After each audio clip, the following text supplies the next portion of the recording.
এতিয়া আমি গৈ আছো সৰস্বতী পূজাৰ কাৰণে পইচা উঠাবলৈ। এখন হৈছে বাঁহৰ দলং, ইয়াৰ ওপৰেদিয়ে এতিয়া আমি গৈ আছো। এইটো হৈছে নদীৰ ওপৰতে আছে দলংখন।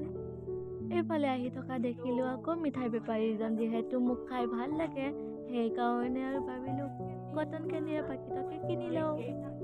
এইফালে আবৈ আছে ঢেঁকী। তাৰপিছত আকৌ লগৰীজনীৰ ঘৰত লগৰীজনী খাই আছিলে জালুকগুটি, তো ভাবিলো মই এটা লৈ লওঁ খাব কাৰণে। তাৰপিছতে খালো চুজি। ফালে আকৌ মামীহঁতৰ ঘৰত আহি দেখিলো শহাপহু আকৌ 4টা আছে।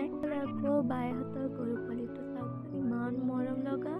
এতিয়া আমি আহি পাই গলোহি মামাহঁতৰ ঘৰত। মামাহঁতৰ ঘৰখন আকৌ দেখিবলৈ ইমান ভাল লাগিল, সেইকাৰণে ভিডিঅ'টো কৰি দিলো। গাঁৱত আকৌ মই ইমান দিনৰ পাছত আজিহে ফুলিছো। এইফালে চাওকচোন টিঙৰ ওপৰত ফুলখিনি ইমান ধুনীয়াকৈ ফুলি আছে দেখি, কাৰণে ভাবিলো ফুলখিনি ভিডিঅ'কে এটা কৰি দিওঁ। ফুলখিনি আকৌ ফেব্ৰুৱাৰী মাহতহে বেছিকৈ ফুলে বোলে, আৰু মানে ফুলৰ ঘৰৰ মানুহ গৰাকীয়ে কৈছে।